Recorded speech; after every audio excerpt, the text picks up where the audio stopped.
ఈరోజు చాలా ఇంపార్టెంట్ సమయం ఇది. ఎందుకంటే తెలంగాణలో ఎగ్జాంపుల్ క్లియర్గా కనిపిస్తుంది. అంటే కాంగ్రెస్ ఏదైతే ప్రామిసెస్ ని చేసి గవర్నెన్స్ లోకి వచ్చిందో, వాళ్ళు ఇచ్చిన ప్రామిసెస్ ఏంది, వీళ్ళు చేస్తున్న పనులు ప్రాక్టికల్గా ఎట్లున్నాయి అనేవి క్లియర్గా ఎవిడెంట్గా కనిపిస్తుంది. కాబట్టి this is a very important time. ముందు సేవ్ మూసీ మూవ్మెంట్ తరఫున మేము ఒక క్లారిటీని ఇవ్వాలని అనుకుంటున్నాము. ఎందుకంటే గతంలో ప్రెస్ మీట్ పెట్టి అసలు మూసీకి సంబంధించి మా స్టాండ్ ఏంది, మేము అనుకుంటున్న ఇంటెన్షన్ ఏంది, మేము బిలీవ్ చేస్తున్న ఫ్యాక్ట్స్ ఏంది, ఇవన్నీ విషయాలని ప్రజల ముందు పెట్టినప్పుడు, ప్రెస్ మీట్లో ఎక్స్ప్లెయిన్ చేసినప్పుడు ప్రభుత్వ పేజీలు ఏంటి, అవి సోషల్ మీడియా రూపంగా కానివ్వండి, లేకపోతే మిగతా పొలిటీషియన్స్ వాళ్ళ సైడ్ నుంచి గట్టిగా వినిపిస్తున్న అంశం ఏంటంటే, మేము అంతా ఏంటి ఏదో పొలిటికల్ పార్టీ నుంచి ఇన్ఫ్లుయెన్స్డ్, లేకపోతే ఏదో ఒక పొలిటికల్ పార్టీ పుష్ చేస్తుందన్న క్వశ్చనే, లేకపోతే అదే విషయం గట్టిగా వినిపిస్తుంది. ప్లస్ మాకు క్లారిటీ లేదు, లేకపోతే మేము ఏదైతే ఇంటెన్షన్తో ఉద్యమం చేస్తున్నామో డిమాండ్లలో క్లారిటీ లేదనే అంశం గట్టిగా వినిపిస్తుంది. కాబట్టి క్లియర్గా చెప్పాలని అనుకుంటున్నా. సేవ్ మూసీ మూవ్మెంట్ తరఫున మరియు క్లైమేట్ ఫ్రంట్ తెలంగాణ తరఫున మాకు ఒక క్లారిటీ ఉంది. తెలంగాణ ప్రజల భూములను, తెలంగాణ ప్రజల నీళ్లను, తెలంగాణ ప్రజల గాలిని, తెలంగాణ ప్రజల పర్యావరణాన్ని కాపాడుకోవాలన్న ఇంటెన్షన్తోనే మేము ఈ ఉద్యమాలని చేపట్టుతున్నాం. గతంలో దామగుండం ఉద్యమంలో మేమందరం పార్ట్ కావడానికి అవసరం ఏమొచ్చింది? దామగుండం అడవి అనేది మూసీ నదిలో ఇంపార్టెంట్ వాటర్ రిసోర్స్. దామగుండం అడవి అనంతగిరి కొండల్లో ఒక పెద్ద part, 2900 acres land Damagundam reserve forest అనేది. ఆ 2900 ఎకర్స్ ల్యాండ్ అనేది అనంతగిరి కొండల్లో పార్ట్. మీరు ఇప్పటికీ సర్చ్ చేయండి, ఎవరైనా జియోగ్రఫీ స్టూడెంట్ అడగండి, లేకపోతే ఎక్స్పర్ట్ని అడగండి. Ananthagiri hills are the major water resource for Krishna river and Musi river. Musi ఇంకా కాంగ్నా నదులే కృష్ణా నదిని ఫామ్ చేస్తాయి. ఇవి 3 రాష్ట్రాలకి నీళ్ళని అందిస్తాయి. సో నేను చెప్పాలనుకుంటున్న విషయం ఏంటంటే, అనంతగిరి కొండల్లో అత్యంత ముఖ్యమైన వాటర్ క్యాచ్మెంట్ ఏరియా అయిన దామగుండం అడవిని ఒకవైపు మొత్తం డిఫారెస్ట్ చేస్తూ, ఇంకొక వైపు మూసీ సుందరీకరణ అని చెప్తున్నప్పుడు అసలు వాస్తవాలు ఏంది, సుందరీకరణ అంటే ఏంది వీళ్ళ ప్రకారము, అసలు మూసీ నదికి కావాల్సిన ఏంటి రివైవల్ ప్లాన్ ఏంటి అని తెలుసుకోవడం కోసము అనంతగిరి కొండల నుంచి వాడపల్లి వరకు, నల్గొండ వరకు మేము ఒక యాత్రను చేసిన దాని తర్వాత కేవలం మాట్లాడడమే కాదు, ఇందాక అంటున్నారు కదా అన్న వాళ్ళు, యూట్యూబర్లు లేకపోతే సోషల్ మీడియా స్టార్స్ కాదు, మీరు అసలైన సోషల్ మీడియా స్టార్స్. ప్రజల్లో కనపడకుండా, ప్రజల్లో తిరగకుండా, ప్రజలతో చర్చించకుండా పాలసీలు చేసే మీరు సోషల్ మీడియా స్టార్స్. మేము ఆన్ గ్రౌండ్ లో ప్రజలతో చర్చించి, ప్రజల మధ్యలో తిరిగి మూసీ నదిలో పరివాహక ప్రాంతంలో అసలు పరిశీలన చేసిన వాళ్ళం మేము. మూసీ నది పరివాహక ప్రాంతంలో చాదర్ ఘాట్ లో ప్రతి ఆదివారం అక్కడున్న చెత్తనెత్తి, అక్కడున్న బస్తీవాసులతో ప్రతి ఆదివారం చర్చించే వ్యక్తులం మేము. యువత అంటే మామూలు వ్యక్తులం ఏం కాదు. ఈరోజు ఒకవైపు తెలంగాణ యువత ఏమో బెట్టింగ్లు అంటుంటే, తెలంగాణ యువత ఏమో డ్రగ్స్ లో ఉంటే, మా లాంటి సేవ్ మూసీ మూవ్మెంట్ లాంటి ఉద్యమాలు, క్లైమేట్ ఫ్రంట్ తెలంగాణ లాంటి ఉద్యమాలు, ఫ్రైడేస్ ఫర్ ఫ్యూచర్ లాంటి ఉద్యమాలు మేము సామాజిక స్ఫూర్తితోని, సామాజిక అవగాహనతోని తెలంగాణ భవిష్యత్తును మార్చాలి, తెలంగాణ యువతను ఒక డైరెక్షన్ లో తీసుకెళ్లాలి అన్న ఇంటెన్షన్ తోటి యువతనందరినీ చైతన్యం చేస్తూ, వాళ్ళ హక్కుల గురించి వాళ్ళకి అవగాహన కల్పిస్తూ, అసలు మూసీ నది వాస్తవాలు ఏంది, మూసీ నదికి కావాల్సింది ఏంది అని మేము పనిచేస్తుంటే మమ్మల్ని ఈరోజు సోషల్ మీడియా, ఎక్కడి సోషల్ మీడియా చూడండి, మీరు మా సోషల్ మీడియా చూడండి తెలుస్తుంది. మేము ఎప్పుడు సోషల్ మీడియాలో చర్చించినా ఆన్ గ్రౌండ్ ని మాట్లాడతాం. ఎప్పుడు సోషల్ మీడియాలో ఏది చెప్పినా అక్కడ మూసీ నది బస్తీవాసులతో చర్చిస్తాం, లేకపోతే మూసీ నదిలో క్లీనప్ డ్రైవ్ చేస్తున్నప్పుడు మేము వీడియోలు పెడతాం. కాబట్టి నేను ఒక క్లారిటీని ఇవ్వాలని అనుకుంటున్నా. సేవ్ మూసీ మూవ్మెంట్ గా ఏదైతే ఈ యూత్ లెడ్ పీపుల్స్ మూవ్మెంట్ ఉందో, సేవ్ మూసీ మూవ్మెంట్ అనేది కాన్స్టిట్యూషన్ లో బిలీవ్ చేస్తుంది, డెమోక్రసీలో బిలీవ్ చేస్తుంది, క్రియేటివ్ రెసిస్టెన్స్ లో బిలీవ్ చేస్తుంది. మేము ఏం యాక్షన్ తీసుకున్నా కానీ కాన్స్టిట్యూషనల్ ఫ్రేమ్ వర్క్ లోనే ఆ యాక్షన్స్ ని తీసుకుంటున్నాము. కాన్స్టిట్యూషనల్ ఫ్రేమ్ వర్క్ లో ఏవైతే హక్కులు మాకు రాజ్యాంగం కల్పించిందో అవే హక్కుల లోబడి మేము ఈ నిరసనలని తెలుపుతున్నాం. ముందుగా ఒక పాయింట్ ఏంటంటే, మూసీ రివర్ ఫ్రంట్ ప్రాజెక్ట్ ని మీరు ఎందుకు వ్యతిరేకిస్తున్నారు? మూసీ రివర్ ఫ్రంట్ ప్రాజెక్ట్ వస్తే నీళ్ళని శుభ్రం అవుతాయి కదా, మరి ఎందుకు వ్యతిరేకిస్తున్నారంటే, రివర్ ఫ్రంట్ ప్రాజెక్ట్ సబర్మతిలో ఉంది కదా, మరి సబర్మతిలో నీళ్లు సాఫ్ అయినాయా? రివర్ ఫ్రంట్ ప్రాజెక్టు 2014లో ఇనాగరేట్ అయింది, 2015లో ఇనాగరేట్ అయింది నరేంద్ర మోడీ అహ్మదాబాద్ లో, గుజరాత్ లో. మరి 10 సంవత్సరాలు అవుతుంది రివర్ ఫ్రంట్ కట్టి, మరి ఇప్పటికీ ఆ నీళ్లు సాఫ్ అయినాయా? సబర్మతి నీళ్లు తాగి చూపిస్తారా? ఏ మంత్రి దగ్గర అయినా దమ్ముందా? రమ్మనండి, నాతోటి పోదాం, సబర్మతి నది దగ్గర పోదాము, అక్కడ నేను గ్లాస్ ఇస్తా, తాగి చూపించమనండి. రియాలిటీ సోషల్ మీడియా స్టార్స్ అంటున్నారు కదా, ప్రాక్టికల్ స్టార్స్ అవుతాం, పోదాం పద. నేనే డబ్బులు ఇస్తా, ట్రైన్ ఖర్చులు నేనే డబ్బులు ఇస్తా, ఫుడ్ కూడా నేనే వేసుకుంటా, రమ్మనండి, దమ్ముంటే రమ్మనండి. రివర్ ఫ్రంట్లు అంటే సాల్వ్ చేస్తాయంట. ఈ మాట నేను సబర్మతి గురించి ఎందుకు మాట్లాడుతున్నా అంటే, నిన్న సెకండ్ మార్చికి సబర్మతి రివర్ ఫ్రంట్ ప్రాజెక్ట్ దగ్గరికి పోయిర్రు మన కాంగ్రెస్ పార్టీ పొలిటీషియన్స్. పోయి వాళ్ళు బీజేపీ వాళ్ళు కొట్లాడుతున్నారు. అరే బీజేపీ కాంగ్రెస్ డిబేట్ కాదు తెలంగాణకి కావాల్సింది, పీపుల్ వర్సెస్ పొలిటీషియన్స్. పొలిటీషియన్స్ ఏదైతే ఫ్రేమ్ వర్క్ చేస్తున్నారో దాన్ని క్రిటిక్ చేయడమే కదా ప్రజల బాధ్యత. వాళ్ళు తీసుకుంటున్న యాక్షన్స్ అసలు ప్రజలకి న్యాయాన్ని చేకూరుస్తున్నాయా లేదా అనే అంశాల గురించి కదా మనం చర్చించాల్సింది.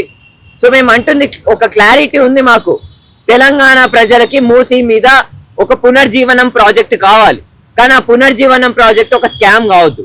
River front is a scam, ఇది గుర్తుపెట్టుకోండి ప్రజలారా.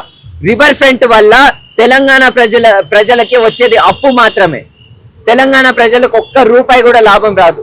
మొన్న పూణేలో ఉన్న ప్రజలు చేసిన ఒక స్టడీ ప్రకారం ఏం తేలిందంటే, ఒక నది ఉట్టి నీళ్లు కాదు, నదంటే ఉట్టి నీళ్లు కాదు, నదంటే దాని పక్కనున్న మట్టి కూడా, నదంటే ఆ మట్టి మీద పెరుగుతున్న చెట్లు కూడా, ఆ మట్టి మీద ఉన్న పక్షులు కూడా.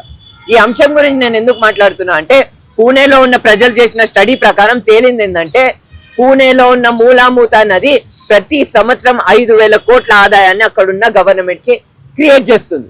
5,000 కోట్ల రెవెన్యూని ఒక నది క్రియేట్ చేస్తుంది. మరి మన మూసీ నది పరివాహక ప్రాంతము కొన్ని వేల కోట్ల ఆదాయాన్ని ప్రతి సంవత్సరం జనరేట్ చేస్తుంది. ఎంత కాలుష్యం ఉన్నప్పటికీ అది ఒక డిఫరెంట్ ఈకాలజికల్ సిస్టమ్ సర్వీసెస్ అని అంటారు దాన్ని. అది కొన్ని సర్వీసెస్ ని ప్రొవైడ్ చేస్తుంది. నీళ్లు కానివ్వండి, రైతులకు నీళ్లు అందించడము, లేకపోతే అక్కడ చేపలు పట్టే వాళ్ళకి గ్రౌండ్ వాటర్ సోర్స్ కావడం, ఇట్లా వివిధ సోర్సెస్ ని ఒక నది అనేది అందిస్తుంది. మరి ఇంత వేల కోట్ల ఆదాయాన్ని అందజేస్తున్న ఒక నదిని, ఆ రివర్ బెడ్ ని మీరు సిమెంట్ వేసి పర్మనెంట్ గా చంపేస్తామని అంటే, కాంక్రీట్ జంగల్ చేసేస్తామంటే ఎందుకు అడ్డుకోం? రేవంత్ రెడ్డి ఒక 20-30 సంవత్సరాల తర్వాత ఉండడు, పొంగులేటి శ్రీనివాస్ గారు లేకపోతే మిగతా మంత్రులు ఎవరు ఉండరు. ఉండాల్సింది నేను, లేకపోతే మా మిగతా భవిష్యత్తు తరాలు ఉంటాయి ఈ తెలంగాణలో. మరి భవిష్యత్తు తరాలు actual stakeholders for Telangana are we the youth of Telangana. Telangana భవిష్యత్తు స్టేక్ హోల్డర్స్ ఎవరు? రేవంత్ రెడ్డి లేకపోతే మిగతా కేసీఆర్ లేకపోతే బండి సంజయ్, ఈ రాజకీయ నాయకుల? మేము మా భవిష్యత్తు గురించి చర్చిస్తే, మేము మా భవిష్యత్తు గురించి యాక్షన్ తీసుకొని, మా కాలేజీలో విడిచిపెట్టి, మా భవిష్యత్తు విడిచిపెట్టి మేము రోడ్ల మీదకి దిగి మా భవిష్యత్తు గురించి మేము పని చేస్తే, మేము ఈరోజు ఒక పార్టీ ఏజెంట్ అయిపోతున్నాం. టిఆర్ఎస్ కి విరుద్ధంగా మేము మాట్లాడినంత మాట్లాడి రైళ్లు, బీజేపీ ప్రభుత్వానికి విరుద్ధంగా ఈరోజు దేశవ్యాప్తంగా క్లైమేట్ ఫ్రంట్ చేస్తున్న పోరాటం ఏదైనా పార్టీ చేస్తుందా? కాంగ్రెస్ పార్టీ, బీజేపీ ఎన్నో చోట్లలో రివర్ ఫ్రంట్ కడితే వాళ్ళే స్టేట్మెంట్లు ఇచ్చారు, అరే రివర్ ఫ్రంట్ ప్రజలకు వ్యతిరేకమని. కాంగ్రెస్ పార్టీ, బీజేపీ పార్టీ ఎన్నో చోట్లలో అడవిని నరికితే అరే వీళ్ళు పర్యావరణాన్ని నాశనం చేస్తున్నారు అని చెప్తున్నారు. మరి అదే డైలాగ్ ని మేము తెలంగాణలో చెప్తే మీకు ప్రాబ్లం ఎందుకు వచ్చింది? మేము ఈరోజు పెయిడ్ ఆర్టిస్టులు ఎందుకైనా నేను చెప్పాలని అనుకుంటున్నా, river front is a scam. River front వల్ల పేద ప్రజల ఇల్లులు కూలుతాయి తప్ప నీళ్లు శుభ్రం కావు. మరి గాంధీ సరోవర్ అంట, ఎవడు అడిగిండు? గాంధీ సరోవర్ ఎవరు అడిగిండ్రు? అసలు గాంధీ స్టాచ్యూ ఎవరు అడిగారు? తెలంగాణ ప్రజలారా గట్టిగా గుర్తుపెట్టుకోండి, గాంధీ గ్రాండ్ సన్, గాంధీ మనవడే తుషార్ గాంధీ, ఆయననే మొన్న చెప్పిండు, గాంధీ పేరు మీద ఈ మోసం చేయకండి, గాంధీ పేరు మీద పేదల ఇల్లులు కూల్చకండి అని గాంధీ మనవడే చెప్పిండు. ఈ స్టాచ్యూకి, ఈ గాంధీ సరోవర్ ప్రాజెక్ట్ కి, మూసీ రివర్ ఫ్రంట్ ప్రాజెక్ట్ కి గాంధీ మనవడే వ్యతిరేకంగా ఉన్నాడు. ఇది గుర్తుపెట్టుకోండి ప్రజలారా. కాంగ్రెస్ ప్రభుత్వము మూసీ పేరు మీద మీ అందరికి మోసం చేస్తుంది, మూసీ పేరు మీద తెలంగాణ యువతకి మోసం చేస్తుంది, ఆర్థికంగా మనందరినీ దోపిడీ చేస్తుంది, ఇది గుర్తుపెట్టుకోండి. కాబట్టి నేను ఒకటే చెప్పాలని అనుకుంటున్నా, సేవ్ మూసీ మూవ్మెంట్ తరపున మరియు క్లైమేట్ ఫ్రంట్ తెలంగాణ తరపున మాకు ఒక క్లారిటీ ఉంది. రివర్ ఫ్రంట్ ని అడ్డుకుంటున్నామంటే దానికి ఒకటే రీజన్, రివర్ ఫ్రంట్ వల్ల తెలంగాణ ప్రజలకు ఎటువంటి లాభం కాదు, నీళ్లు శుభ్రం కావు, పర్యావరణాన్ని ఏ విధంగా రక్షించలేదు, పర్యావరణం ఇంకా మొత్తం నాశనం అయిపోతుంది. మూడో అంశం ఏంటంటే అది ఇంకొక ఎకనామిక్ లోడ్. ఇప్పుడు మూసీ రివర్ ఫ్రంట్ అని చెప్పి మీరు కన్స్ట్రక్షన్ చేసినప్పుడు అక్కడ ఇల్లులు డెమాలిష్ చేస్తారు. ఆ ఇల్లు డెమాలిషనే కాదు, ఆ ఇల్లు డెమాలిష్ చేసిన వాళ్ళకి మళ్ళీ కంపెన్సేషన్ ఇవ్వాలి కదా. మరి ఆ పైసలు ఎడికెళ్ళి వస్తాయి? అసలే పైసలు లేవు, ఏం చేసినా పైసలు లేవు. నా చెప్పులు ఆడబెడతా ఈడబెడతా కోసుకొని తిన్నా కానీ పైసలు లేవని అన్న ప్రభుత్వము ఈ రోజు డెమాలిషన్ చేయడానికి డబ్బులు ఉంటాయి, డిమాలిషన్ చేసి మళ్ళీ రీహాబిలిటేషన్ కి డబ్బులు ఉంటాయి, స్టాచ్యూలు కట్టడానికి డబ్బులు ఉంటాయి.